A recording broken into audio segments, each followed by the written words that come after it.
राधा माधव जय कुंज बिहारी, जय राधा माधव जय कुंज बिहारी, जय गोपी जन बल्लभ जय गिरिवर धारी, जय गिरिवर धारी,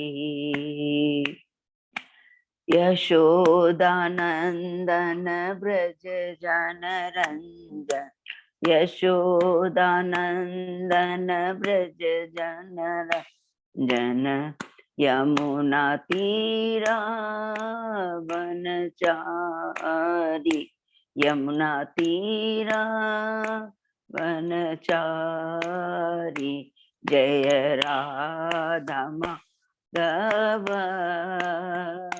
जय कुंज बिहारी, हरे कृष्णा कृष्णा कृष्णा हरे हरे, हरे राम राम राम हरे हरे, गोविंद बोलो हरि गोपाल बोलो, गोविंद बोलो हरि गोपाल बोलो, राधा रमन हरि गोविंद बोलो, राधा रमन हरि गोविंद बोलो, जय राधा माधव राधा माधव राधे, जय राधा श्याम सुंदर राधा श्याम सुंदर राधे, जय राधा गोविंद राधा गोविंद राधे, जय राधा दामोदर राधा दामोदर राधे, जय राधा कुंज बिहारी राधा कुंज बिहारी राधे, जय जगन्नाथ जय जगन्नाथ बलदेवा जय सुभद्रा, जय गौरानिताय गौरानिताय गौरानिताय, जय गौरानिताय, जय जय गुरुदेव गुरुदेव गुरुदेव गुरुदेव, जय जय प्रभुपाद प्रभुपाद प्रभुपाद प्रभुपाद, हरि नाम संकीर्तन की जय, शील प्रभुपाद की जय, हरि कृष्णा। हरि बोल, बहुत बहुत हरि बोल, बहुत भजन माँ हेमलता माता जी को बहुत अच्छा कीर्तन कराया, और आशा करता हूँ सभी भक्तों ने अच्छे से कीर्तन किया। और अभी हम लोग मंगलाचरण करते हैं। ओम अज्ञान तिमिरान्धस्य ज्ञानांजन शलाकया चक्षुरुन्मीलितं येन तस्मै श्री गुरुवे नमः। श्री चैतन्य मनोभीष्टं स्थापितं येन भूतले स्वयं रूप कदा मह्यं ददाति स्वपदान्तिकम्। वंदेहम श्री गुरु श्री युद्धपद कमलम श्री गुरु वैष्णवांच श्री रूपम साग्रजातम सहगना रघुनाथम पितम तम सजीवम स्वाधेतम सावभूतम परिजम सहितम कृष्ण चैतन्य देवम श्री राधा कृष्ण बादान सहगना ललिता श्री विशाखा वितांत नमो ओम विष्णुपादाय कृष्ण पृष्ठाय भूतले श्रीमते भक्ति वेदांत स्वामिनीति नामने नमस्ते सरस्वती देवे गौरवाणी प्रचारिणे निर्विशेषा शून्यवादी पाश्चात्य देश तारिणे वांछा कल्पतरुभ्य कृपा सिंधुभ्य एव च पतितानां पावनेभ्यो वैष्णवेभ्यो नमो नमः। नमो महावदान्याय कृष्ण प्रेम पदायते कृष्णाय कृष्ण चैतन्य नामने गौरत्विषे नमः। हे कृष्ण करुणा सिंधु दीन बंधु जगतपते गोपेश गोपिका कांत राधा कांत नमोस्तुते। तप्त कांचन गौरांगी राधे वृंदावनेश्वरी विश्वानुसुते देवी प्रणमामि हरिप्रिय। नीलांचल निवासाय नित्याय परमात्मने बलभद्र सुभद्रायाम जगन्नाथाय ते नमः। जय श्री कृष्ण चैतन्य प्रभु नित्यानंद श्री अद्वैत गदाधर श्रीवासादि गौर भक्तबिंद मुखम करोति वाचालम पंगु लंघे गिरिम यत्कृपातम हम वंदे श्री गुरु मदीन तारिणम परमानंद माधवम श्री चैतन्य ईश्वरम। हरे कृष्णा कृष्ण कृष्ण हरे हरे हरे राम राम राम हरे हरे। श्री श्री मंगलाचरण की जय। श्रीला प्रभुपाद की जय। हरे कृष्णा। सभी भक्तों का आज के इस श्रीमद् भागवतम क्लास में चर्चा में अध्ययन में सभी भक्तों का हार्दिक स्वागतम है। मैं सभी भक्तों के चरणों में अपना दंडवत प्रणाम करता हूं और हम बहुत ही भाग्यशाली हैं, ये दोहराएंगे कि भगवान श्री कृष्ण गुरु आचार्य भक्तों की कृपा से हम लोग कई दिनों से श्रीमद् भागवतम का पाठ कर पा रहे हैं। और अभी हम लोग कैंटे 2 के लास्ट चैप्टर है, 10वां अध्याय है, जो 10वां चैप्टर है। शीर्षक है भागवत सभी प्रश्नों का उत्तर है। इसको बहुत ध्यान से रखें, ये बहुत इंपॉर्टेंट है जो शीर्षक है। भागवतम सभी प्रश्नों का उत्तर है। इसका मतलब भागवतम हर जीव के लिए, हर जीव के लिए ये सबसे बड़ी, क्योंकि सबका जितने भी प्रश्न है भागवतम इसका उत्तर देता है। तो इस 10वें अध्याय में हम हैं। उसके पहले हम लोगों ने 9 अध्याय कंप्लीट किए हैं। इसकी हम लोग पुनरावृत्ति करते हैं, बहुत क्विक पुनरावृत्ति करेंगे, रिपीट करेंगे। सर्वप्रथम प्रथम अध्याय में दूसरे कैंटो के इस अनुभूति का शुभारंभ, जिसके अंदर में सुखदेव गोस्वामी जी परीक्षित महाराज के जो 2 प्रश्न थे कैंटो 1 के, जो लास्ट चैप्टर में किया था, उसका उत्तर देते हैं कि मनुष्य का इस भौतिक जगत में क्या कर्तव्य है और मृत्यु के समय से क्या करना चाहिए। दोनों ही प्रश्न का एक ही उत्तर है और पूरी रियल में पूरी भागवतम का पूरा एक ही सार है। और ये चतुर्थ श्लोक गीता का भागवतम का भी यही सार है कि भगवान की भक्ति करना। और ये भक्ति कैसे आएगी, इसीलिए सारी चीजें बताया गया है कि जिन लोगों को भगवान के ऊपर विश्वास नहीं है, जो भगवान को कहते हैं हमने देखा नहीं है, तो कोई बात नहीं है, भगवान की आप विराट रूप का ध्यान कीजिए। और इसीलिए जो विराट रूप इतना इंपॉर्टेंट है, जो हम लोग बार बार रिपीट कर रहे हैं कि पूरी 12 कैंटो के अंदर में करीब करीब हम देख लीजिए, दूसरा कैंटो का आधा, तीसरा कैंटो, तीसरा कैंटो का आधा, चौथा कैंटो पूरा और 5वां कैंटो का आधा। और यदि पूछा जाए तो केवल भगवान के विराट रूप के बाद, सर्ग और विसर्ग, तीसरा कैंटो, चौथा कैंटो और 5वां कैंटो का आधा, 2.5 पूरे कैंटो केवल डेडिकेटेड है सर्ग और विसर्ग को।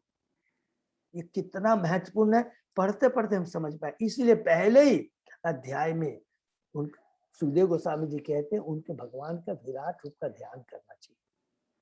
और फिर उसके बाद में कहते हैं कि जो इसके अंदर में पूरी भगवान की भक्ति के बारे में अंत में चैप्टर 1 में कहते हैं कि भगवान की भक्ति करनी चाहिए। और फिर दूसरे चैप्टर हम जब प्रवेश करते हैं, जिनको धीरे धीरे विराट रूप का ध्यान करने से थोड़ी सी उनमें नेचुरल आएगा भी, ऐसा नहीं आएगा ही आएगा, किसी का देर में, किसी का थोड़ा समय ज्यादा लग जाता है और या कम लगता है, क्योंकि भगवान का से संबंधित कुछ भी जो चर्चा होती है 100% वो हमारी चेतना में परिवर्तन लाना ही लाना। और उसके अलावा ब्रह्मांड में कहीं भी कोई जो चीज नहीं है जो हमारी चेतना में परिवर्तन ला सके, ये हमेशा याद रखें। इसके अलावा कोई दूसरी दवा नहीं। तो जब धीरे धीरे उसके बाद में हमारी चेतना में और थोड़ा सा परिवर्तन आता है, तो हमें भगवान जो हमारे हृदय में परमात्मा के रूप में है उनका ध्यान करना चाहिए। और उसी दूसरे अध्याय में जिसमें हृदय में भगवान जो शीर्षक है, कहते हैं कि अभी भी जिसकी भौतिक इच्छाएं हैं उन्हें क्रम मुक्ति का मार्ग अपनाना चाहिए। तीसरे अध्याय में हम प्रवेश करते हैं, शीर्षक है हृदय परिवर्तन, जिसमें सुखदेव गोस्वामी जी देवताओं के बारे में बताते हैं। देवताओं के क्या लिमिटेशंस है, देवता हमें क्या दे सकते हैं, हमें भौतिक चीजें प्रदान कर सकते हैं जिनकी बहुत सारी भौतिक इच्छा, लेकिन आध्यात्मिक जगत से छुटकारा वो नहीं दिला सकते। क्योंकि क्यों दिला सकते हैं? तत्व में जाएंगे, क्योंकि वो खुद बंधे हुए होते हैं, वो भी 3 गुणों से बंधे हुए होते हैं। वो सतोगुणी लेवल पे होते हैं, शुद्ध सतोगुणी पे नहीं होते हैं। सतोगुणी में होते हैं लेकिन उसमें रजोगुण का भी प्रभाव रहता है, याद रखें। तो वो क्या है, हमें भौतिक चीजें प्रदान कर सकते हैं। और उसके बाद में तीसरे अध्याय में हमने पढ़ा शौनक ऋषि सुत गोस्वामी को कितना सुंदर कहते हैं कि भगवान की भक्ति इतनी उत्तम है। आपने प्रथम अध्याय में, दूसरे अध्याय में अल्टीमेटली निर्णय यही निकाला कि भगवान की उत्तम भक्ति ही सबसे उत्तम है और वही जीवन का लक्ष्य है। तो सच में आपने सही कहा है। और ये मनुष्य योनि, मनुष्य जो चोला मिला है, हमें अपनी सारी इंद्रियों को, अपने ज्ञान को, जो कुछ भी है भगवान का है नंबर 1, और वो सारी चीजों को भगवान की सेवा में ही लगाना चाहिए। तो हमारा कल्याण हो जाएगा, मनुष्य जीवन का सदुपयोग हो जाएगा, भौतिक जगत से हमें छुटकारा मिल जाएगा। चौथे अध्याय में इसके बाद में दोनों प्रश्नों का उत्तर मिलने के बाद में परीक्षित महाराज सुखदेव गोस्वामी से सृष्टि चक्र के बारे में पूछते हैं, जो कि अभी हमको पढ़ने में समझ में आ रहा है। इवन हम कैंटो 10 में कैंटो 2 के 10वें अध्याय में हमको समझ में आएगा। देखिए सृष्टि चक्र कितना इम्पोर्टेंट है, पूरा इम्पोर्टेंट है, जिसमें अभी हम लोग 10 लक्षणों के बारे में पढ़ेंगे और पढ़ रहे हैं। तो उनको कहते हैं, तब सुखदेव गोस्वामी जी कहते हैं तुम्हारा ये प्रश्न बहुत ही उत्तम है और इसका उत्तर मैं तुम्हें ब्रह्मा जी नारद के बीच में जो संवाद हुआ उसके माध्यम से मिल दूंगा, चौथे अध्याय में। और फिर वो भगवान का ग्लोरिफिकेशन करते हैं, जो कि हम लोग बहुत बार रिपीट किया है, एक बार फिर रिपीट करेंगे। उसमें कहते हैं आप ही श्रेयपति हैं, आप ही ध्यानपति हैं, आप ही यज्ञपति हैं, आप ही लोकपति है, आप ही यदुपति है और आप ही परम गति है। आपके बिना कोई भी चीज का अस्तित्व नहीं है और जो कुछ भी आपने दिया है वो आपकी सेवा के ही निमित्त है, हमारी इंद्रिय तृप्ति के निमित्त नहीं है। अगर हम अपने हमारी इंद्रिय तृप्ति के अगर निमित्त होगा, अगर हम उसको यूज करते हैं, दुरुपयोग करते हैं, ऐसे बोलेंगे, अगर हम अपनी जो भगवान की जिस चीज भगवान की सेवा उसका अगर हम दुरुपयोग करते हैं तो हम इसी भौतिक जगत में बंधे रहेंगे और जन्म मृत्यु जागृति के चक्कर में घूमते रहेंगे। बहुत सुंदर ग्रंथ करने के बाद में 5वें अध्याय में प्रवेश करते हैं, सर्व कारण कारण भगवान श्री कृष्ण, जिसमें ब्रह्मा जी और नारद जी का माने 5वां, 6वां और 7वां तीनों अध्याय ब्रह्मा जी और नारद जी के बीच वो जो संवाद है उसमें है। और इसके अंदर में पूरा भगवान ने सृष्टि चक्र के बारे में हमें बताया है कि भौतिक जगत किस तरह बना। तो उसमें 6 प्रश्न रहते हैं और उन 6 प्रश्नों का उत्तर देने के पहले जो ब्रह्मा जी नारद जी का जो भ्रम था, ब्रह्मा जी कहते हैं कि मैं वास्तव में सृष्टि करता नहीं हूँ, मैं कुछ भी नहीं हूँ, जो कुछ भी है इस जगत में भगवान श्री कृष्ण है। उसके बाद में जो उत्तर देते हैं 6 प्रश्नों का, यत रूपम, यत अधिष्ठातम, यत सृष्टिम, यत परम, ये 4 प्रश्नों का उत्तर तो इस अध्याय में देते हैं, 5वें अध्याय में। और उसके बाद तत्व तत्वतम और यत संस्थम, माने विनाश कैसे होता है और इस भगवत के जो इंग्रेडिएंट है वो कहाँ से आते हैं, वो 2 बचे हुए प्रश्न का उत्तर 6ठे अध्याय में देते हैं। और 5वें अध्याय में और सबसे इंपॉर्टेंट है कि जब नारद जी कहते हैं कि अरे पिता आप इतने महान हैं, तब ब्रह्मा जी बहुत सुंदर 7वें श्लोक से 12वें श्लोक में इस 5वें अध्याय में बताते हैं हम जीव हैं, हम तो, लेकिन भगवान परम जीव है, हम वो परमेश्वर है। तब जीव में और परम जीव में अंतर, बहुत सुंदर अंतर बताते हैं, जो कि हम लोगों ने क्या डिस्कस किया और सृष्टि के बारे में बहुत डिटेल में हमने पढ़ा है, शायद सब भक्तों को अच्छी तरह मालूम है। और 6वें अध्याय में किस प्रकार इंग्रेडिएंट ये भौतिक जगत से ही आते हैं और कैसे सृष्टि का विनाश होता है 39वें श्लोक में बताते 6वें अध्याय। और उसके बाद में ब्रह्मा जी कहते हैं अब मैं तुम्हें सृष्टि के बाद अब भगवान के लीला अवतार के बारे में बताऊंगा। 7वें अध्याय में हम प्रवेश करते हैं, भगवान की लीला अवतार के बारे में बताते हैं। संक्षेप में हमने पढ़ा 25 अवतारों के बारे में हमने पढ़ा। और उसके बाद में लास्ट में ब्रह्मा जी सरेंडर होकर कहते हैं एकदम नारद जी, हे नारद, हे पुत्र, मैं भगवान का प्रथम जीव हूँ, लेकिन उसके बाद भी मैं भगवान को नहीं जान पाया, तो नहीं जान। और सेम चीज हमने रिपीट किया और 90वें अध्याय में भी यही चीज पढ़ा है। क्यों पढ़ा? देखिए, इसको कोरिलेट करेंगे। मैं नहीं जान पाया, क्यों नहीं जान पाया? क्योंकि 90वें अध्याय में ये पहले घटना घटी थी। 90वें अध्याय में ब्रह्मा जी अपने प्रयास से जानना चाह रहे थे कि ये कमल नाल से जो मेरी उत्पत्ति हुई, ये कहाँ से इसकी उत्पत्ति है, कहाँ से इसका अंत है, नहीं समझ पाए। तो क्या करना पड़ा उनको? भगवान को सरेंडर होना पड़ा, उनकी भक्ति करें। तो उसी चीज को याद कर कर करके 7वें अध्याय में ब्रह्मा जी कहते हैं कि बेटा मैं नहीं समझ पाया। कैसे समझ पाया? और ऐसे जीव समझ सकता है जब भगवान को पूर्ण समर्पण कर दोगे, पूर्ण समर्पण सरेंडर करेंगे, तब क्या होगा? भगवान की कृपा होगी और तब हम कुछ कुछ समझ पाएंगे भगवान को।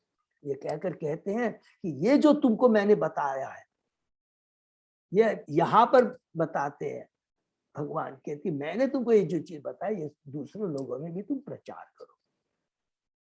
उसके बाद में हम 8वें अध्याय में प्रवेश करते हैं, जिसमें परीक्षित महाराज सुखदेव गोस्वामी से बहुत इंपॉर्टेंट प्रश्न करते हैं।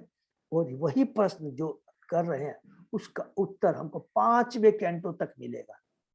ये याद रखेंगे, जितने भी पूरे 5वें कैंटो तक, क्या पूरा भागवतम में ही मिलेगा। सॉरी, पूरा भागवतम है, गलती 5 पूरे भागवतम में उसका ही उत्तर है। और उसके पहले कहते हैं कि आप मुझे श्रीमद् भागवतम की कथा सुनाते रहिए, वो अमृत बाण है जिससे कि मेरी चेतना आपके ध्यान में रहे, आपके चरणों में बनी रहे।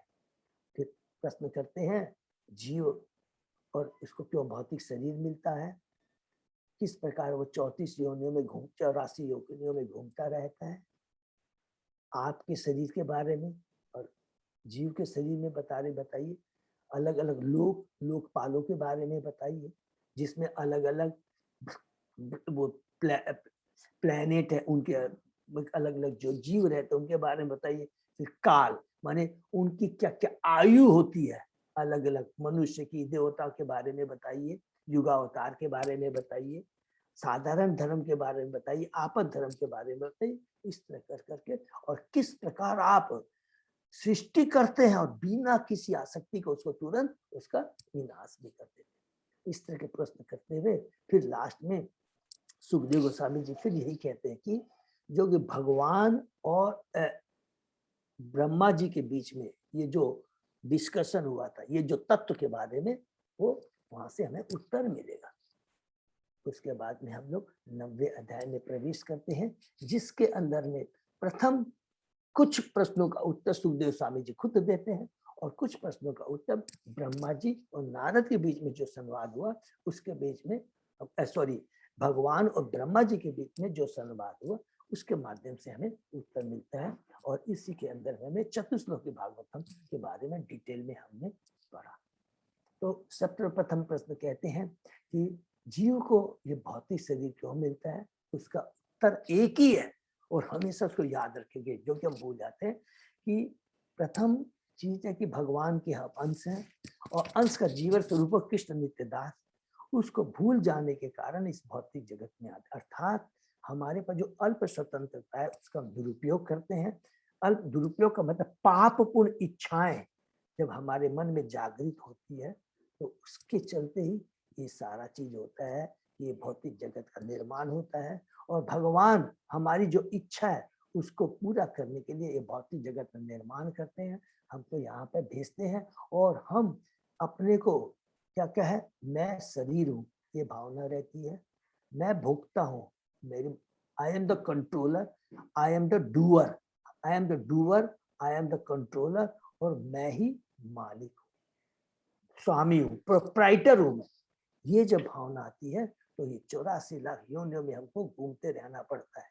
लेकिन जब हमारी चेतना सही होती है, चेतना से कलुषिता मिटती है, तब हम लोग रियल पोजीशन में आता, तब हमको मालूम पड़ता है जीवन स्वरूप और कृष्ण नित्य दाता, हम भगवान की सेवा में, और वही सही चेतना है, तब वो कलुषित चेतना नहीं रहती है। और इसके बाद में ब्रह्मा जी के बारे में डिटेल में हमने डिस्कशन किया, किस प्रकार ब्रह्मा जी भगवान की स्तुति करते हैं। अपने प्रयास से वो कमल नाल के बारे में नहीं जान पाते हैं और भगवान की स्तुति करते हैं, उनको भगवान तप वर्ड सुनाई देता है।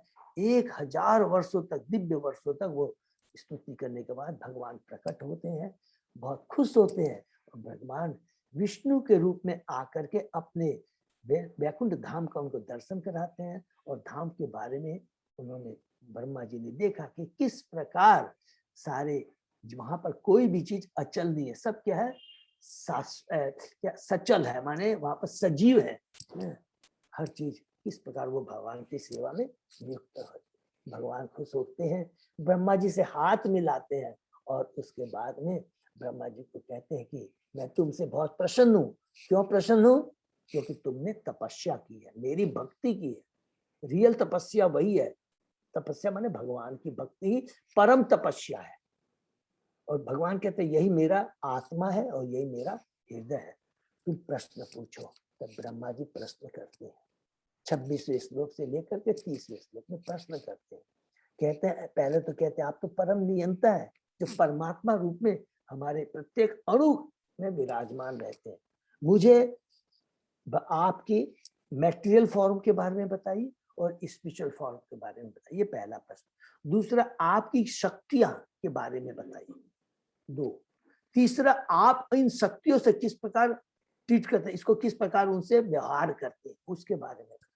और चौथा प्रश्न है, एक्चुअली प्रश्न नहीं, हमने डिस्कस किया, ये प्रार्थना है कि आपने मुझे रिक्रिएशन करने के लिए कहा है, अर्थात इन जीवों को जो आप डालते हैं इस जगत में, उनको किस प्रकार शरीर प्रदान करने के लिए आपने जो कहा है, उसको करते करते मैं अपने को क्रिएटर नहीं समझ जाऊं, मेरे में घमंड नहीं आ जाए, नंबर 1, और मैं कभी इसी जाल में, माया के जाल में नहीं फंस जाऊं। तब भगवान उनको उत्तर देते हैं कि मैं तुमको ज्ञान दूंगा। 31 वर्ष तो बहुत इंपॉर्टेंट श्लोक है, विज्ञान, ज्ञान को जीवन में कैसे उतारो, इसकी प्रोसेस तुमको बताऊंगा। और तुमको मैं रहस्य बताऊंगा कि वास्तविक रहस्य क्या, भक्ति योग के बारे में बताऊंगा। भक्ति योग का मतलब है कि भगवान के बारे में जानना और भगवान के नाम गुण लीलाओं का श्रवण कीर्तन स्मरण करना। और चौथा, तुमको इसकी विधि बताऊंगा, जो अभी इसको हम लोग बोलेंगे कि साधना विधि, कि किस प्रकार हमको, वो क्या है सबको मालूम, गुरु, एक प्रामाणिक गुरु के संरक्षण में जा करके, और गुरु के पास भी कैसे जाना चाहिए, मनो दशा कैसी होनी चाहिए, समर्पण भाव होना चाहिए, विनीत नम्र भाव से सेवा भाव होना चाहिए, जा कर करके तब तुमको ये जो रहस्य भक्ति का जो तीसरे श्लोक में तुम्हें प्राप्त होगा। बहुत सुंदर ढंग से हमने डिटेल में डिस्कस किया। उसके बाद में भगवान वहां से अंतर्धान हो जाते हैं। अंतर्धान होने के बाद में ब्रह्मा जी को जो भगवान से आदेश मिला, उसके अनुसार ब्रह्मा जी सृष्टि का कार्य, पुनः सृष्टि का कार्य आरंभ करते हैं। और उसमें हमने पढ़ा कि उन्होंने जो कार्य शुरू किया, अपने उनके जो पुत्र थे उसमें से दक्ष को उन्होंने कर्म कांड के लिए दिया, सनत कुमार जो 4 कुमार थे उनको ज्ञान कांड प्रदान किया, और चूंकि नारद जी उनके परम स्नेह परम भक्त पुत्र हैं, उनको उन्होंने कौन सा कार्य दिया, उपासना का, अर्थात भक्ति योग उनको।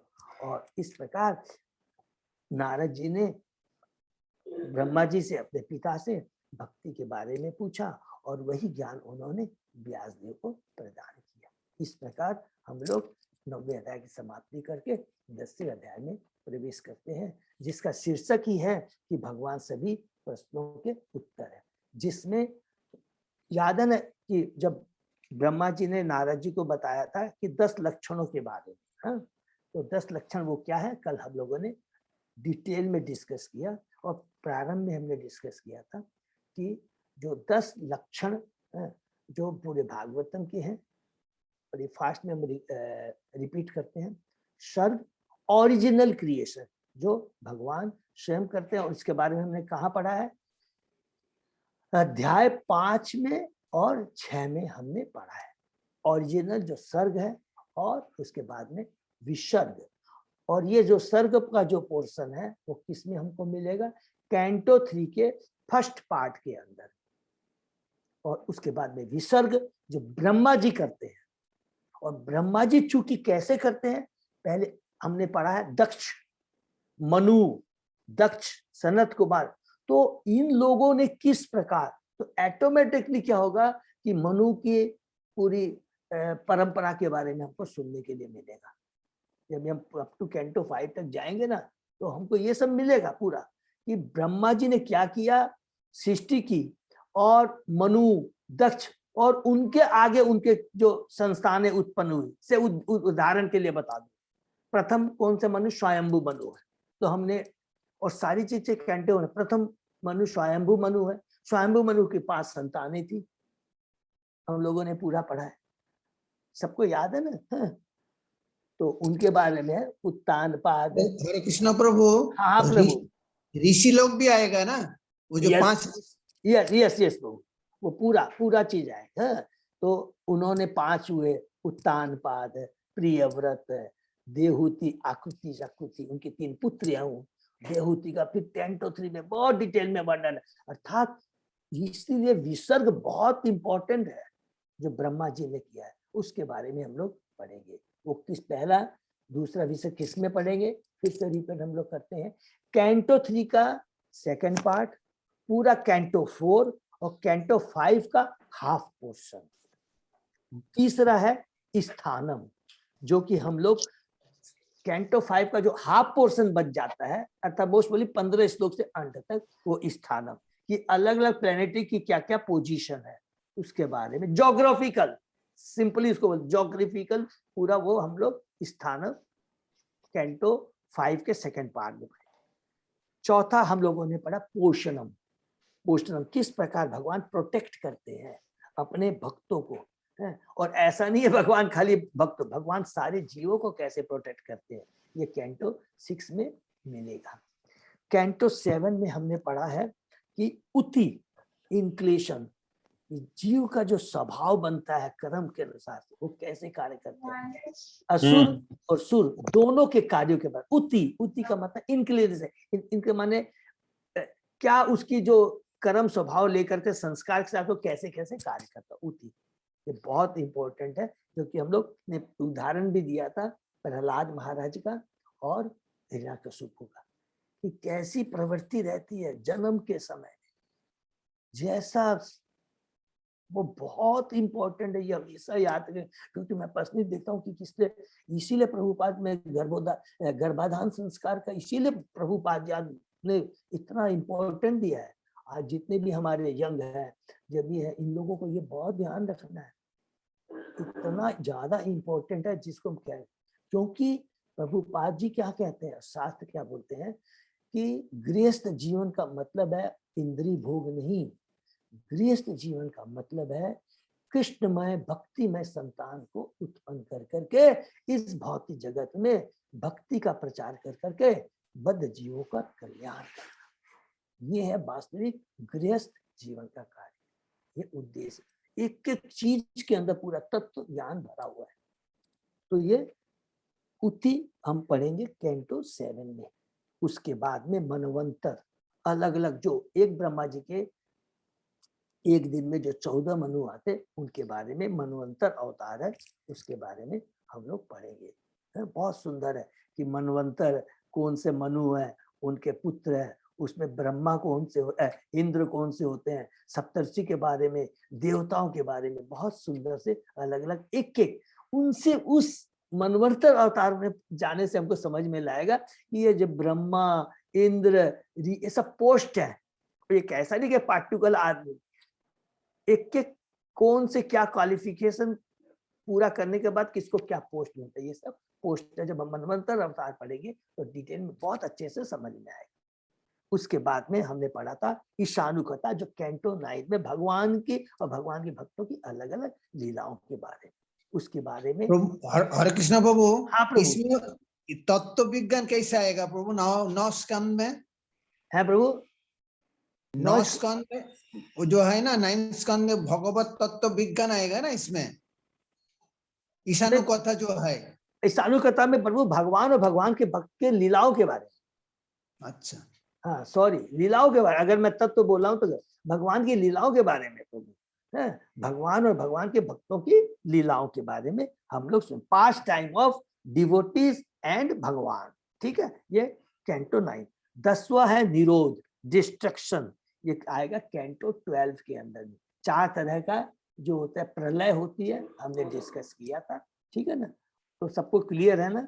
एक होती है आंशिक और एक होती है पूरी पूर्ण, और एक होती है जो ग्रेजुअली होती है, जिसको बोलते हैं नित्य, रोज होती रहती है। और एक प्रलय क्या है, जिसमें हमारा अहंकार खत्म होकर के भौतिक जगह से छुटकारा पा जाते हैं, मुक्ति जिसको बोलते हैं। ये बहुत इंपॉर्टेंट है। और 11 चैप्टर के बारे में हमने पढ़ा था, मुक्ति, जिसके अंदर में भगवान स्वयं उद्धव को जो ज्ञान देते हैं, जिसको बोलते हैं उद्धव गीता।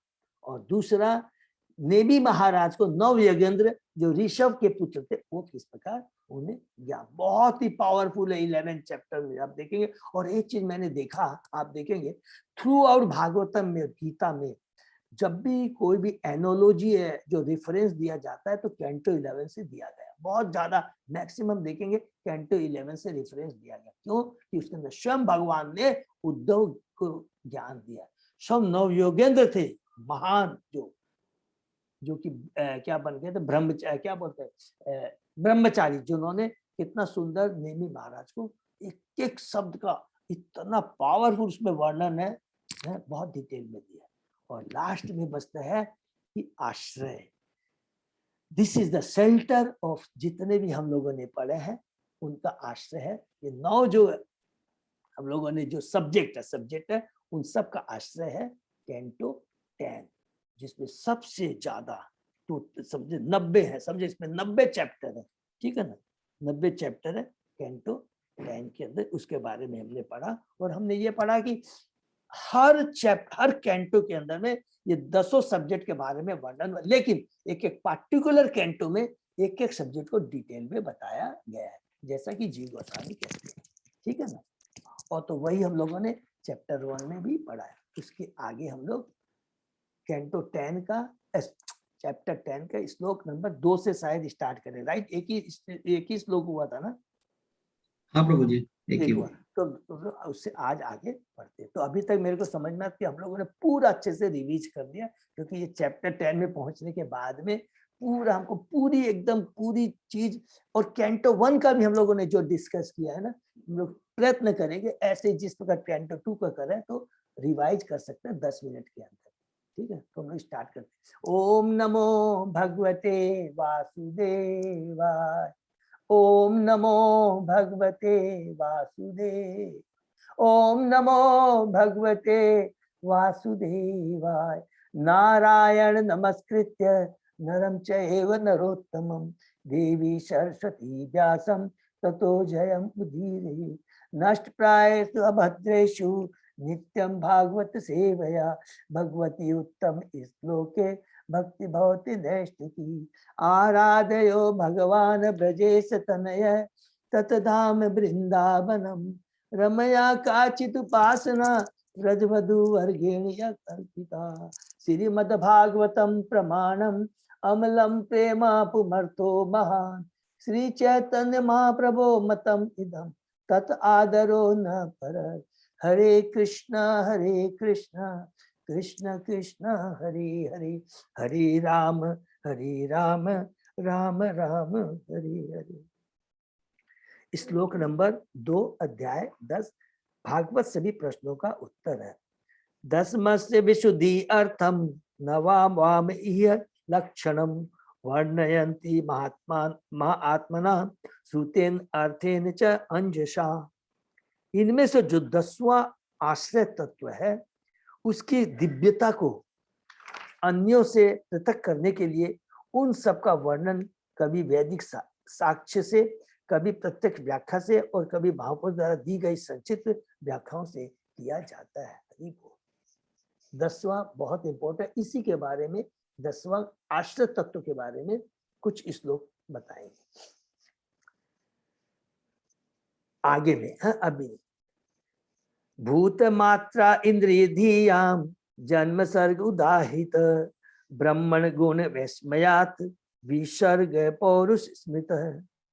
पदार्थ के 16 प्रकार अर्थात 5 तत्व क्षिति जल पावक गगन तथा वायु, ध्वनि रूप स्वाद गंध स्पर्श तथा नेत्र, कान नाक जीभ त्वचा एवं मन की तात्विक सृष्टि सर्ग कहलाती है और प्रकृति के गुणों की शेष अंतक्रिया विसर्ग कहलाती है। हरि बोल।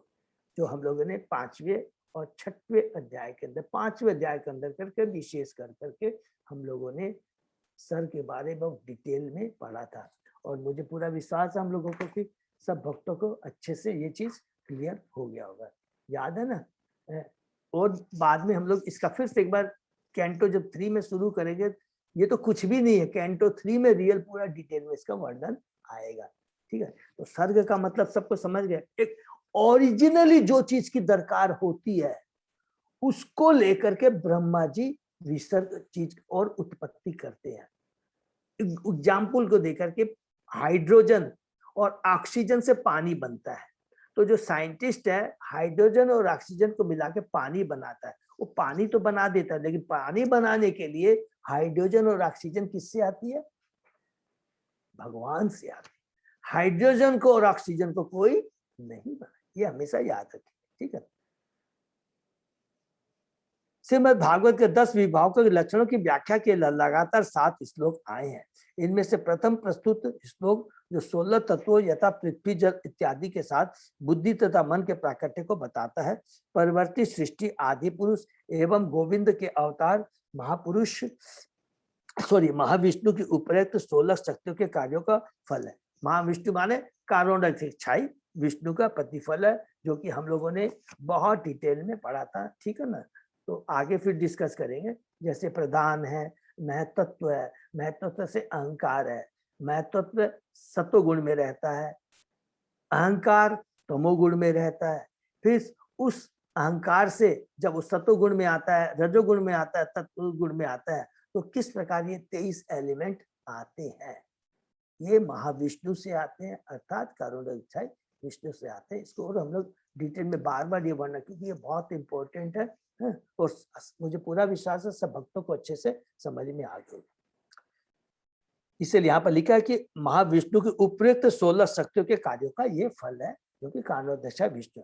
जैसा कि ब्रह्म संहिता में भी ब्रह्मा जी ने कहा है, यह कारण जले भजति संयोग है, निद्याम अनंत जगदंत सरोम कूप है, आधार शक्ति अवलंब्य पराम स्वमूर्ति गोविंदम आदि पुरुषम त्वमहं भजामि। गोविंद श्री कृष्ण का प्रथम पुरुषावतार का महाविष्णु कहलाता है।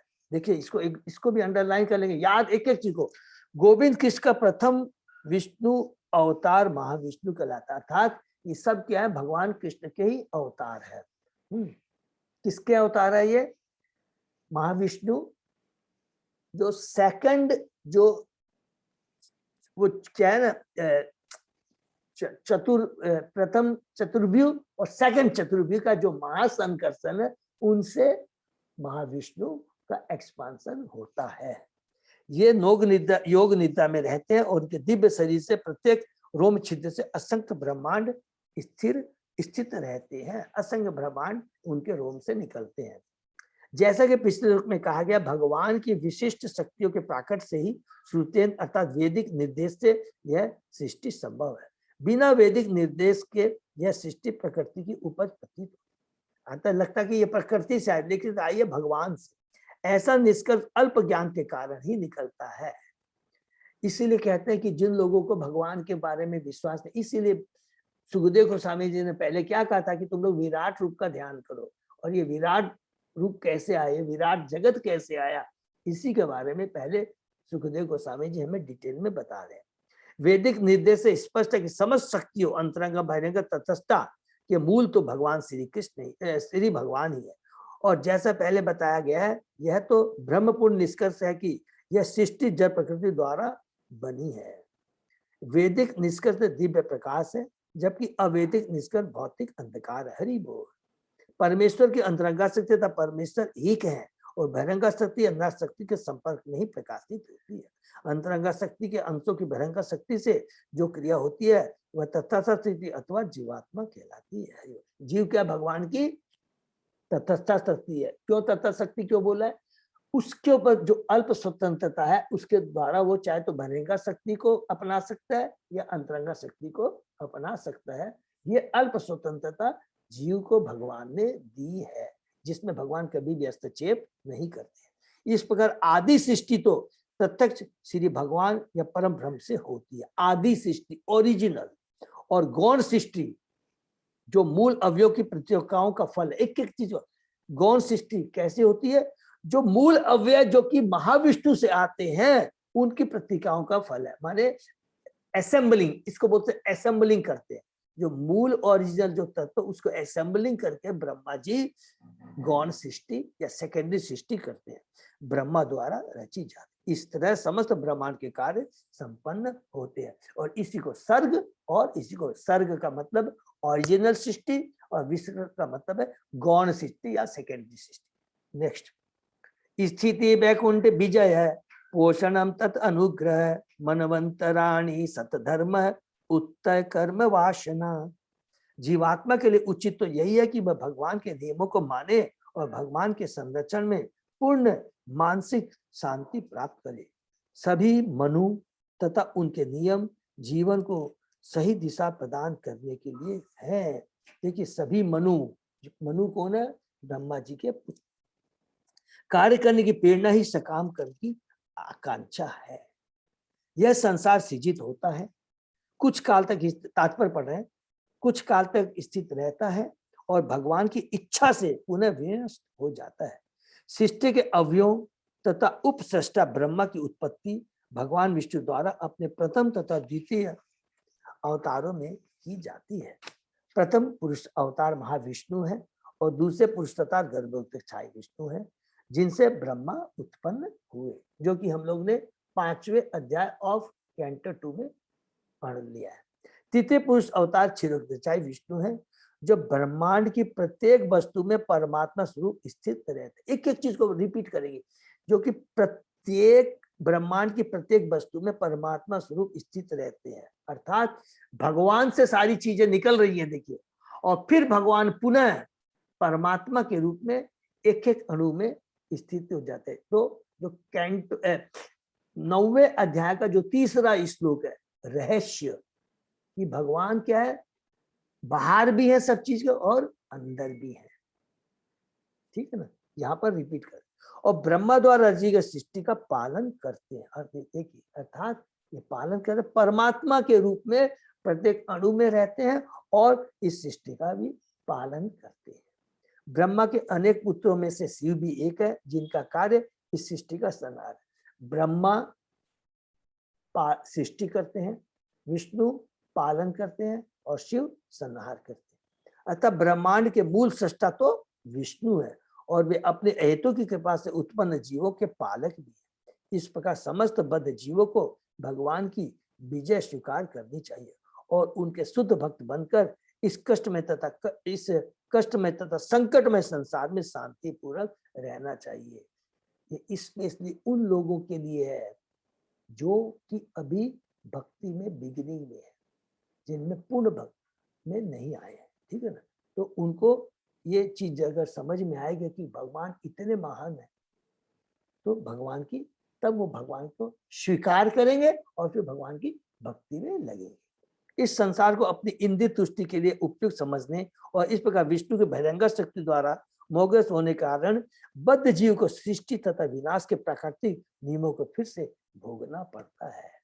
तो यहाँ पर फिर से बता दिए कि भगवान ने अच्छे से बता दिया है कि ये बहिरंगा शक्ति क्या है। इसका सृष्टि होती है, पालन भी होता है और संहार भी होता है।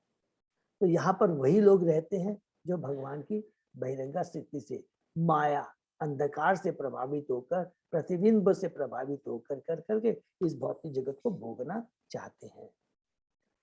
तो जो भोगना चाहते हैं तो उसको ही जन्म मृत्यु जरा व्याधि के चक्कर में घूमना पड़ता। भगवत गीता में कहा गया है कि ब्रह्मांड के सर्वोच्च लोक से लेकर सबसे निचले लोक पाताल लोक तक के सारे लोग नाशवान है, और बद्ध जीव अपने अच्छे बुरे कर्मों से या आधुनिक अंतरिक्ष यान से अंतरिक्ष में विचरण कर सकते हैं, किंतु उनकी मृत्यु ध्रुव है। ध्रुव का मतलब निश्चित है। हाँ, भिन्न भिन्न लोकों में उनकी आयु पृथक पृथक है, जो कि 8वें अध्याय में, 8वें इसी अध्याय में परीक्षित महाराज ने पूछा है ना कि लोक और परलोक के बारे में हमें बताइए, उनकी आयु के बारे में बताइए। किंतु शाश्वत जीवन प्राप्त करने का एकमात्र उपाय है भगवान के धाम को वापस जाना, जहां अन्य लोकों की भांति पुनर्जन्म नहीं होता। हरि बोल। अर्थात हर लोक में, 14 भुवनों में, सब जगह जितने भी जीव हैं उनका जन्म भी होता है, मृत्यु होती है, लेकिन जो भगवान का शाश्वत धाम है उसमें वो चीज नहीं होती है। और ये चीज चतुर्श्लोकी का पहला क्वेश्चन है, जिसके अंदर में भगवान कहते हैं कि मेरा जो मैटेरियल फॉर्म है और जो स्पिरिचुअल फॉर्म, ये मैटेरियल फॉर्म तो ये मेरी सृष्टि पालन संहार का स्वरूप है जो कि विराट रूप कहलाता है, लेकिन एक मेरा शाश्वत धाम है, मेरा जिसमें मेरा शाश्वत जो रूप है, शाश्वत मेरे जो पार्षद है उनके बीच में सदा बना रहता है। वहां पर जन्म मृत्यु जयावराधि की ये जो थ्योरी है इज नॉट एप्लीकेबल। बैकुंठ के स्वामी के साथ अपने संबंधों को भूल जाने से बद्ध जीव इस सीधी सी बात से अनभिज्ञ रह गए, इस जगत में स्थायी जीव बिताने की योजना बनाने का प्रयास करते हैं। टेम्परेरी लोक में परमानेंट अपना स्थान बनाने का प्रयत्न करते हैं।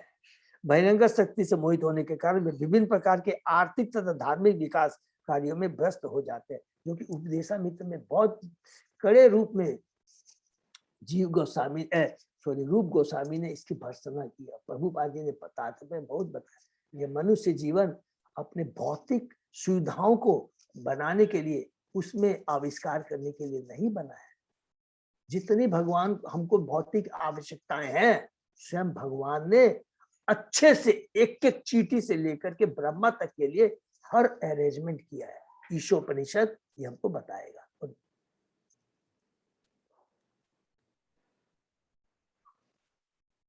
और व्यस्त हो जाते हैं और यह भूल जाते हैं कि उनका उद्देश्य भगवान के धाम वापस जाना है। माया के प्रभाव से यह स्मृति इतनी प्रबल होती है कि बद्धजीव भगवान के धाम वापस जाना नहीं चाहते।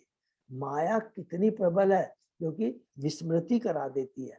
जैसे भौतिक जगत में आते हैं, 3 गुणों के प्रभाव में आ जाते हैं। हमारी जो ओरिजिनल एंटिटी है क्या, जीवन स्वरूप कृष्ण नित्यदास, ये जो स्मृति है वो तुरंत खत्म हो जाती है।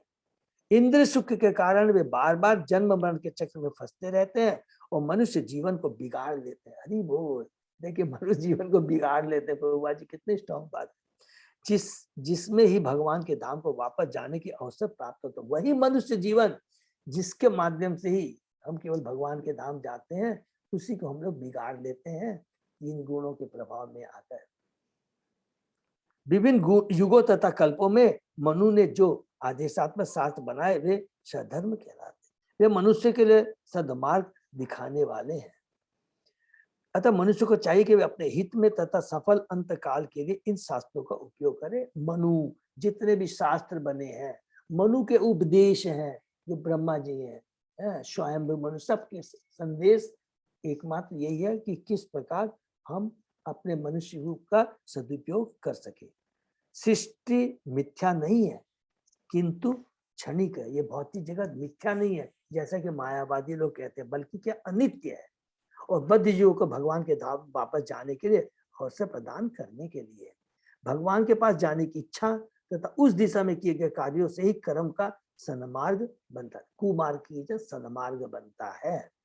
जो ऐसे नियमित पथ का अनुसरण करते हैं, भगवान अपने उन भक्तों को अहेतु की कृपा व सुरक्षा प्रदान करते हैं। किंतु जो अभक्त है, वे सकाम कर्मों के बंधन में फंसकर अपने कार्यकलापों को खतरे में डाल देते हैं और सदैव भयभीत रहते हैं, शोक युक्त रहते हैं, चिंता में रहते हैं। इस प्रसंग में सधर्म शब्द महत्वपूर्ण। सधर्म अर्थात भगवान के धाम वापस जाने के लिए अपना कर्तव्य करना और इस तरह शुद्ध भक्त बनना पवित्र कार्य है। अन्य सभी लोग पवित्र होने का ढोंग रचते हैं, किंतु वास्तव में वे ऐसे नहीं होते। ये बहुत इंपॉर्टेंट लाइन है, इसको अंडरलाइन कर लेंगे। देखिए प्रभुपाद जी एक एक चीज को हम समझेंगे कि अन्य सभी लोग अपवित्र होने का ढोंग रचते, किंतु वास्तव में वे ऐसे नहीं होते। ढोंग रचने का मतलब है कि वो दिखाते हैं कि मैं देखो अपने परिवार का पालन कर रहा हूँ, देश का, समाज का, और मैं इतने बड़े इकोनॉमिक डेवलपमेंट में लगा हूँ। मैं अपने लिए थोड़ी कर रहा हूँ, मैं तो पूरे इस भौतिक जगत में जीव। ये सब ढोंग है, हमको ये चीज नहीं करना है। ये जितनी चीजें आवश्यकता, भगवान कहते हैं मैंने अपने आप कर दिया, तुमको उसमें माथा लगाने की दरकार नहीं। तेरा जो कार्य है वो क्या है कि भगवान के बारे में, अपने को भगवान के बारे में खुद को समझना और भगवान के बारे में दूसरों को जानकारी देना। क्या? जीवन स्वरूप है कृष्ण नित्य दास। संबंध ज्ञान, प्रयोजन और अविधेय, इसको समझाना है। यही वास्तविक धर्म है, और बाकी सब क्या है? ढोंगीपना है। इसलिए भगवान ने भगवत गीता में उपदेश दिया कि मनुष्य को समस्त धार्मिक कार्यों को सर्व धर्मान परित्यज्य मामेकं शरणं, भगवान की भक्ति करनी चाहिए, जिससे से वह संसार के खतरनाक जीवन के समस्त कष्टों से मुक्त हो सके। सधर्म में स्थित रहने के लिए कार्य करना ही जीवन दिशा है, वही प्रकाश की दिशा है। सद्मार्ग का मतलब है अंधकार का नहीं, प्रकाश का मार्ग है। मनुष्य का देश भगवान के धाम जाना होना चाहिए, न कि क्षणिक जीवन के लिए उत्तम या निकृष्ट शरीर ग्रहण करके इस संसार के जन्म मरण के आवागमन में फंसना। यही मानव जीवन की बुद्धिमत्ता है, और मनुष्य को ऐसे जीवन के कारकों की आकांक्षा करनी चाहिए। देखिए कितना प्रभुपाद जी ने यहाँ पर पूरा डिटेल में हमें बताया है कि मनुष्य के जीवन का वास्तविक लक्ष्य क्या है। नेक्स्ट प्रभु, हाँ प्रभु, स्वधर्म को सनातन धर्म भी बोल सकता है ना यस प्रभु? प्रभु, बिल्कुल 100%। साधारण धर्म, वास्तविक धर्म, शाश्वत धर्म, सब कुछ बिल्कुल एकदम। प्रभु एक्चुअली धर्म वही है, हम लोग ने गीता में भी पढ़ा ना, वास्तविक व्हाट इज द रिलीजन। धर्म क्या है? केवल जीवन स्वरूप कृष्ण नित्य दास भगवान की सेवा करना। बाकी सब क्या है? धर्म नहीं, इसको क्या बोलते हैं? विश्वास, बिलीव। ठीक है ना? यही वास्तविक धर्म है। और ये जितने भी जो वर्णाश्रम हमें नियम बताए हैं, ये माने ये जो धर्म है, ये वास्तविक धर्म की तरफ ले जाकर के वास्तविक धर्म की तरफ में ले जाते हैं, जो शास्त्र वो धर्म, देव का धर्म है। देवगत, वेरी गुड, यस, वो हमको वास्तविक धर्म से जोड़ते हैं। ठीक है ना? वास्तविक धर्म का मतलब है भगवान की भक्ति। और ये जितने भी बाकी धर्म है, हम क्या पढ़ेंगे? असभ्य से हमें सभ्य बनाना, इतना ही बोलेंगे सब कुछ समझ में आ जाएगा। असुर से सुर बनाना, असभ्य थे, क्योंकि आज देखिए वर्णाश्रम धर्म का नियम क्या सबको मालूम है कि नहीं, गृहस्थ को में जाना है तो तरीके से संस्कार के साथ शादी कर करके संतान उत्पन्न है। कुत्ते बिल्लियों के जीवों की तरह नहीं करना है। ब्राह्मण का क्या कर्तव्य है, क्षत्रिय का क्या कर्तव्य है, ये सारे कर्तव्य क्या है, इनको करते हुए हमको सतोगुणी लेवल पे पहुंचना है। ठीक है ना? नेक्स्ट, अवतार अनुचरितम हरे च अश अनुवर्तिनाम पुंसाम इस कथा व प्रोक्ता नाना आख्यान उपबृंहिता। ईश्वर विज्ञान इस कथा श्री भगवान के विविध अवतारों, उनकी लीलाओं तथा साथ ही उनके भक्तों के कार्यकलापों का वर्णन करता है, जो कि अलग अलग हम लोगों ने अभी जो पढ़ रहे हैं। सर्ग, विसर्ग, स्थानम के बारे में बता दिया, पोषणम के बारे में, उसके बाद में मनवतार और ईशानु कथा, इस विज्ञान ईशानु कथा और भगवान के विभिन्न अवतार, उनकी लीलाओं तथा साथ में भक्तों के कार्यकलापों का वर्णन है। इस ब्रह्मांड के अस्तित्व काल में इतिहास का अनुक्रम बनता है, जिसमें जीवात्माओं के कार्यों का लेखा जोखा अंकित होता है। सामान्यतः लोगों में विभिन्न व्यक्तियों तथा कालों के इतिहास तथा आख्यानों को जानने की प्रवृत्ति होती है, किंतु ईश्वर विज्ञान के विषय में ज्ञान के अभाव के कारण वे भगवान के अवतारों के इतिहास का अध्ययन करने में सक्षम नहीं। और दूसरी चीजों की जानकारी के लिए बहुत इच्छा रहती है, इतिहास, बाबर, औरंगजेब, इनके बारे में तो बहुत है, लेकिन जो ईश्वर भगवान के ज्ञान और विज्ञान के बारे में हमें जानना चाहिए। यह सदैव स्मरणीय है कि यह सृष्टि बद्ध जीवों के मोक्ष के लिए बनी है। भगवान अपनी अहेतु की कृपा के कारण इस संसार के विविध लोकों में अवतरित होकर बद्ध जीवों के मोक्ष के लिए कार्य करते हैं। अलग अलग लीला भगवान करते हैं इस भौतिक जगत में। पहले सृष्टि करते हैं और उसके बाद में हमने पढ़ा था पांचवें छठे सातवें अध्याय में कि भगवान सृष्टि करते हैं और फिर उसके बाद में इस भौतिक जगत में आकर के अलग अलग अवतार के रूप में लीला करते हैं। किसके लिए? बद्ध जीवों के कल्याण के लिए। इससे इतिहास तथा आख्यान पठनी बन जाता है। हरि बोल। श्रीमद् भागवत में भगवान तथा उनके भक्तों के संबंध में अनेक दिव्य कथाएं हैं। फलतः भक्तों तथा भगवान की कथाओं को आदर पूर्वक सुनना चाहिए। कैंटो 9, ठीक है ना। नेक्स्ट, निरोध अस अनुशने हम आत्मन शक्ति भी मुक्ति हित्वा अन्यथा रूपम स्वरूपेण व्यवस्थिति। अपनी जीवन संबंधी उपाधियों सहित जीवात्मा का सहन करने वाले महाविष्णु में लीन होना ही निरोध है, माने डिस्ट्रक्शन है। कैंटो 12। परिवर्तनशील स्थूल तथा सूक्ष्म शरीरों को त्याग कर जीवात्मा के रूप में स्थायी स्थिति मुक्ति है। किसके अंदर में है?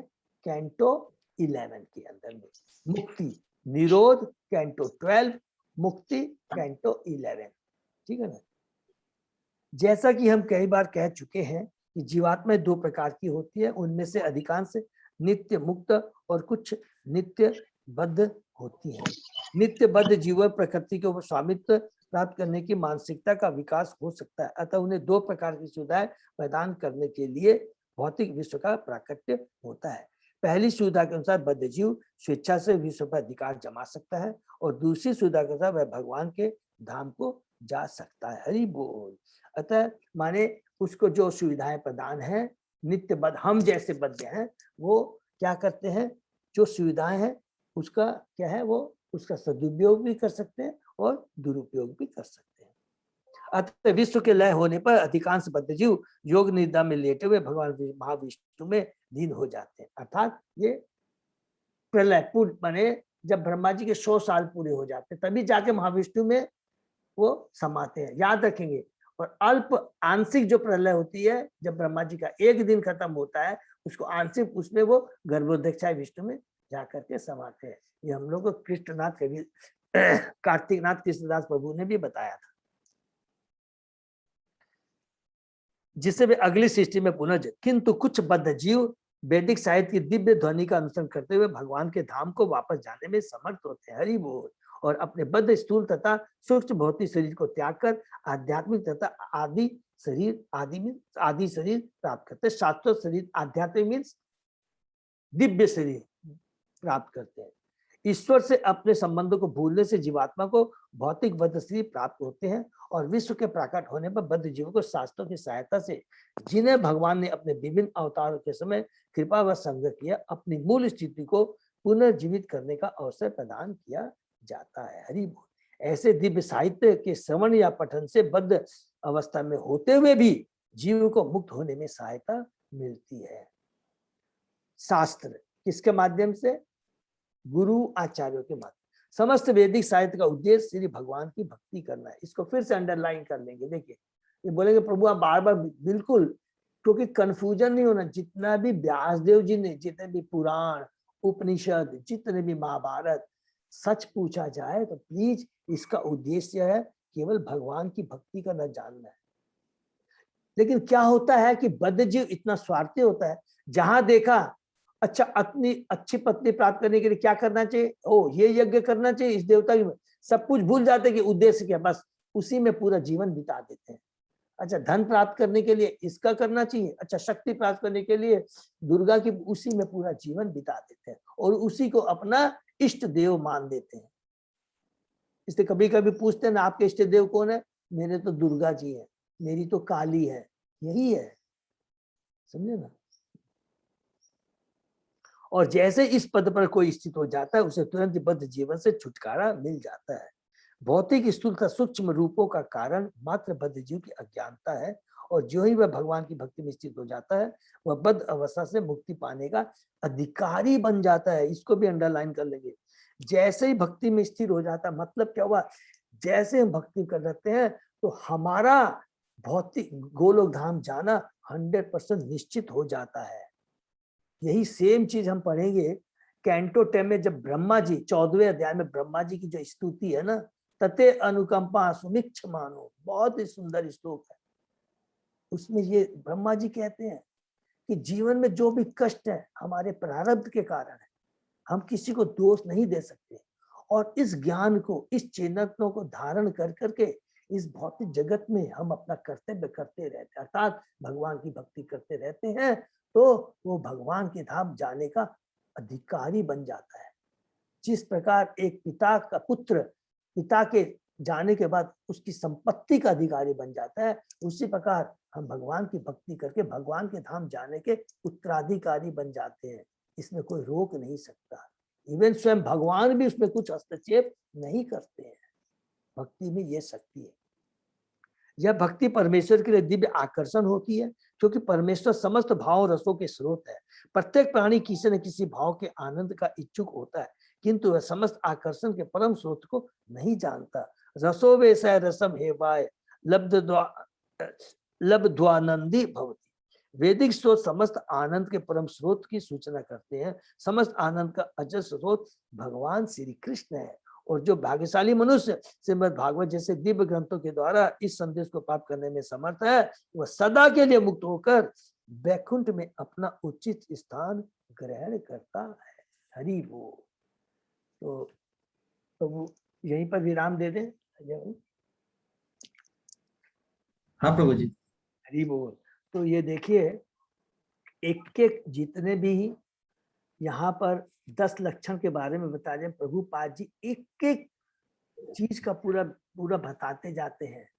क्या बता रहे हैं कि अच्छा, हमने सर्ग विसर्ग अलग अलग लोकों के बारे में बताया है, इसके प्रति आकर्षित मत हो, क्रम मुक्ति के चक्कर में मत जाना, क्योंकि सारे के सारे विनाशकारी है। हर जगह मृत्यु है और हर तात्पर्य में एक ही चीज बोलते जा रहे हैं कि क्या करना है, भगवान की भक्ति करते रहो। अगर भगवान की हम भक्ति करेंगे, इसीलिए मनुष्य जीवन बना है। तुम तटस्था शक्ति हो, तुम्हारे ऊपर में तुमको अल्प स्वतंत्रता दी गई है, चाहे तो अंतरंगा शक्ति को धारण करो या बहिरंगा शक्ति को करो। बहिरंगा शक्ति भी भगवान की शक्ति है, जिसके माध्यम से ये भौतिक जगत बना है। अंतरंगा शक्ति है भगवान का शाश्वत धाम का है। महामाया या योग माया, सब जगह प्रभुपाद जी एक एक चीज बताते रहे। ठीक है, हरे कृष्णा। तो हम लोग यही विराम देते हैं और फिर आगे हम लोग ये जो 7वें श्लोक से उसके बाद में हम लोग देखेंगे आश्रय तत्व के बारे में, बहुत पावरफुल डिटेल में बताएंगे। क्योंकि पूरा भागवतम भी असली किस चीज के लिए, ये जितने भी तैयारी करता है हमको आश्रय तत्व के लिए तैयारी करता है।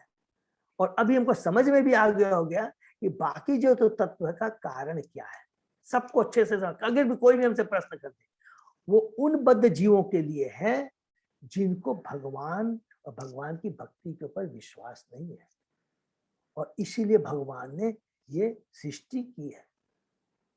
उसी प्रकार ब्रह्मा जी को ये कार्य सौंपा गया है और ये सारा सोच कर और सारी व्यवस्था की गई है। और किस लिए की गई है? आश्रय तत्व में प्रवेश करने के लिए। ठीक है ना? हरे कृष्णा। तो ये हम लोग विराम देते हैं। किसी का कोई प्रश्न? हरे कृष्णा प्रभु जी, वो भीष्म पंचक के बारे में थोड़ा सा एक्चुअली समझना था। माता जी, भीष्म पंचक के बारे में मैं बहुत एक्सपर्ट तो नहीं हूँ, लेकिन ये जरूर बता देता हूँ जितना मेरे को ज्ञान है कि जिन लोगों ने, जैसे कि जो कार्तिक महीना है बहुत ही पवित्र मंथ है, और इस महीने के अंदर में बहुत साधारण जीवन व्यतीत करना चाहिए।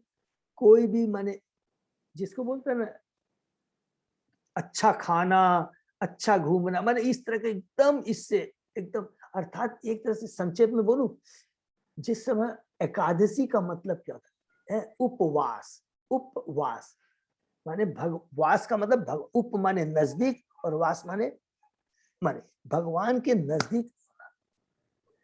तो 5 दिन में क्या, अगर हम लोगों ने 26 दिन या जो भी 27 दिन होते हैं उसमें हमने इस तरह का जीवन नहीं बिताया है, तो उस दिन 5 दिन अगर हम लोग एकदम सिंपल खाना, उसमें क्या क्या खा सकते हैं, अन्न एक तरह का ये एकादशी समझ लीजिए, ये 5 दिन एक तरह की एकादशी है और कड़ी एकादशी है।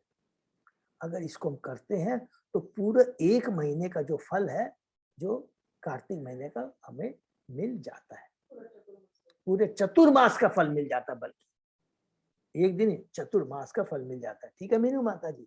और उसमें क्या क्या खाना चाहिए, बहुत उसमें तो अगर डीपली अगर जाएंगे तो बहुत है। उसमें लिखा है पहले दिन कि केवल गोबर थोड़ा सा लेना है, कभी दूसरे दिन गाय का खाली मूत्र लेना है।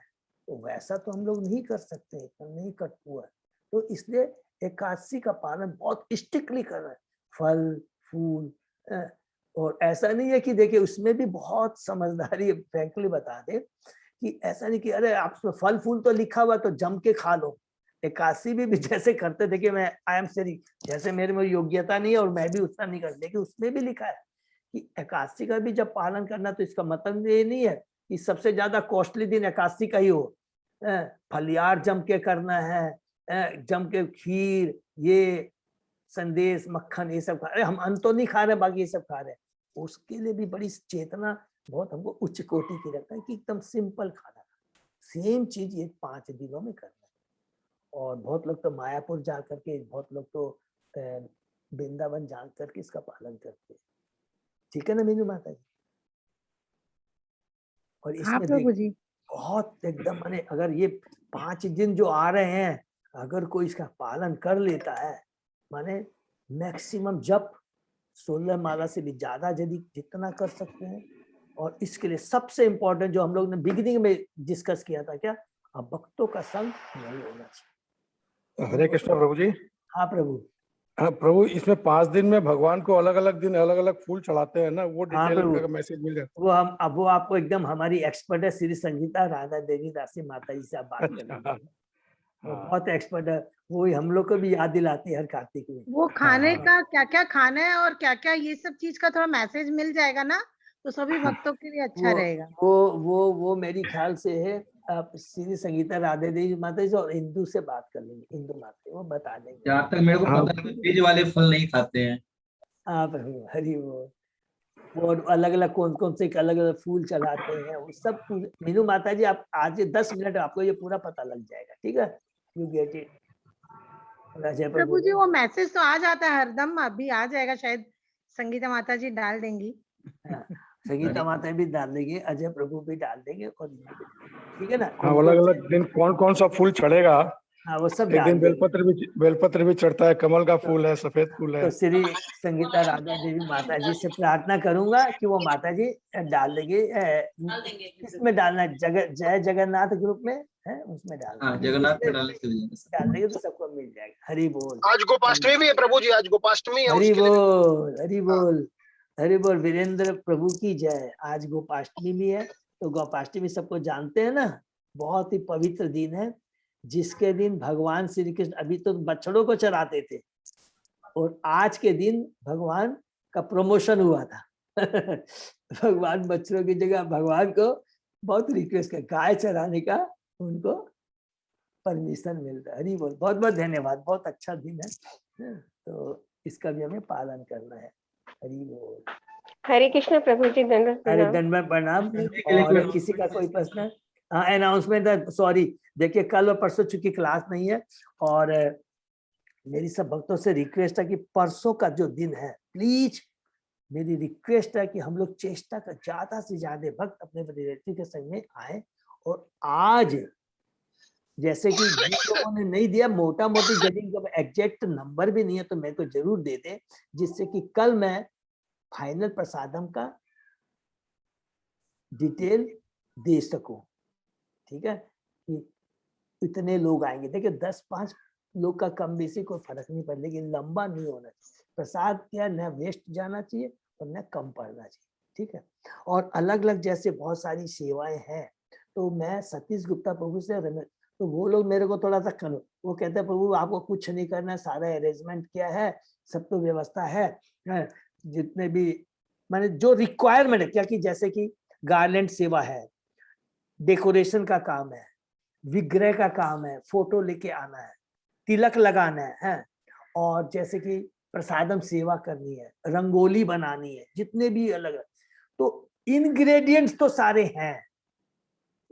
कोई चीज का जहां तक मेरे को लग रहा है साउंड सिस्टम है अच्छा। वह वीरेंद्र गोयनका प्रभु से मैं प्रार्थना करने वाला, आज ही फोन करने जा रहा हूँ, प्रभु आपका जो साउंड सिस्टम है ना बड़ा वाला है, क्योंकि मैं फोन है तो वो मैं उनसे बात करके, तो माने इंग्रेडिएंट सारी चीज करता रहा, खाली सेवा। सेवा में क्या है, जो डेकोरेशन 2 मिनट लूंगा खाली, जो डेकोरेशन का काम है बहुत ज्यादा बड़ा डेकोरेशन, क्योंकि वहां खुद ही वो अच्छा वेल डेकोरेटेड है। खाली जो स्टेज है उसके पीछे में थोड़ा फूल है, और सतीश गुप्ता प्रभु ने मेरे को कहा है कि वो मैं कर दूंगा, कोई प्रॉब्लम। खाली फूल लाकर करके उसको सजाना, तो उसके लिए क्या है कि जो हमारे यंग डिवोटीज हैं, जैसे हमारे डीएल इफेक्टिव बांगुर वगैरह में है, यूथ क्लब टाउन वगैरह में, तो वो डिवोटीज क्या है कि वो आकर के वो थोड़ा बहुत सेवा कर लेंगे तो अच्छा। तो 2 तरह का हो गया, एक तो हो गया कि जो टेबल जो रहेगी जिसमें हमारे विग्रह माने फोटो रहेगी राधा दामोदर की है, उनको थोड़ा सा एक सजा, बहुत ज्यादा उसमें नहीं जाएंगे, और पीछे में जो स्टेज में जो फूल रहेंगे उसी को सजा। तो उसके लिए भी सतीश प्रभु ने मेरे को कल बोल दिया कि नहीं प्रभु, उनका एक तो क्या नाम है जगमोहन, जो उनके यहाँ वो डिवोटी है, तो उनसे करवाने की चेष्टा करेंगे। नहीं होगा तो मैं अजय प्रभु को बता दूंगा, लेकिन सब लोग मेंटली प्रिपेयर्ड रहेंगे। दूसरा तिलक लगाने के लिए, तो कोई भी माता जी प्रभु जी है वो तिलक लगा सकता है, इसमें कोई भी वो नहीं है। और फिर प्रसादन की सेवा सबसे ज्यादा इम्पोर्टेंट है, तो सारे हमारे यंग डिवोटी बहुत है, तो वो प्रसादम सेवा कर सकते हैं। ये है अभी जो लोग सब मिलकर कर लेंगे, आप टेंशन मत कीजिए। हम लोग सब प्रभु, आप लोग करते हैं, इसलिए तो मेरी हिम्मत नहीं है बोलने की। आज तक कोई भी अपना महामिलन हुआ है, सोचिए बोलने की कहीं दरकार पड़ी है, अपने आप सब भक्त लोग आके आके किए सारे। मैं आपसे क्लास के बाद बात कर लेता हूँ, फूल का भी जैसा भी होगा तो अपने ला करके कर सकते हैं, सारा चीज मैनेज कर सकते हैं संडे को। नहीं, किसी किसी की रेस्पॉन्सिबिलिटी दे दो ना तो बेटर होता है। हाँ हाँ, वैसे ही रहेगा, अपने वो कर देंगे उसको। जैसे ठीक है, तिलक का भी किसी एक को बोल देंगे भी तुमको करना है, जैसे एक एक को वो किसी तो स्पॉट पे डिसाइड कर देंगे माता जी, बस अभी माता जी अभी बोलूं या फिर आपस में हम लोग बात कर लेंगे, तो प्लीज इंदु मेरा माता अच्छा जी है। इंदु माता जी बाद में सबको बोल देगी ना जिसको। ओके, हाँ वेरी गुड, ओके ठीक है, तो वो आप कर लेंगे तो मेरे को बहुत है। इंग्रेडिएंट सारे रेडी रहेंगे पूरे, उसमें काम भी प्रॉब्लम आएगी तो मैं बात कर लूंगा। अभी तक तो सब लोग, सतीश प्रभु ने, रमेश प्रभु ने, सब लोग के पास ऑलरेडी है, ऐसा नहीं है कि कोई, ये सबके पास में है, फोटो है सबके पास में, फूल खाली लाने जैसे अजय प्रभु ने बताया, बाकी सारे sound system everything is there, खाली बोल करके मंगवाना है कि 14 तारीख को सुबह वहां पहुंच जाए। और मैं टेस्टिंग आज और 2 दिन में बैठ के पूरी टेस्टिंग करूंगा एक एक साउंड सिस्टम की है, कि वहां पर फिर हम लोगों को धोखा ना हो जाए। और जहां तक श्री संगीता राधे देवी माता ने बहुत सही कहा, तो इंदु माता जी को बोल देंगे तो वो बता देंगे किसको क्या सेवा करनी, ठीक है ना। मेरी लास्ट रिक्वेस्ट, बहुत बड़ी रिक्वेस्ट है, प्लीज सब लोग टाइमली पहुंच जाइएगा। हो सकता है प्रभु 2 मिनट लेट आए, उससे क्या होता है ना कि हम लोग टाइमली प्रोग्राम भी खत्म कर दें। आज जैसे बच्चे इतना मेहनत करके आएंगे, माता जी इतना अच्छा भजन करेंगी, आज वो 4 बजे एकदम शार्प हम लोग पहुंच जाएंगे, बल्कि उनकी सेवा 3 बजे पहुंच जाएंगे, तो आके भक्तों से ही तो मिलना होगा। अब क्या होता है कि जो बेचारे माता जी प्रोग्राम करी, इतना मन से कीर्तन कर रही है, भजन कर रही है, बच्चे प्रोग्राम कर रहे हैं, वो आके देखते हैं अच्छा प्रभु जी अभी तो भक्त लोग नहीं आए, आधा घंटा बाद शुरू करते हैं। तो उनकी भी तो इच्छा होती है ना, सब लोग रह करके रहे तो उनको अच्छा लगे, तो उससे क्या प्रोग्राम भी जल्दी हम लोग चेष्टा करें कि 7 बजे ही खत्म करने का। ऐसे program it is like this, 4 से लेके 5 बजे तक जितने भी हमारी माता जी हैं, बच्चे हैं, वो प्रोग्राम करेंगे। 5 से लेकर के 5:45 से 5:30 बजे तक या 5:45 तक मंदिर जी से जो प्रभु जी आएंगे वो कीर्तन करेंगे।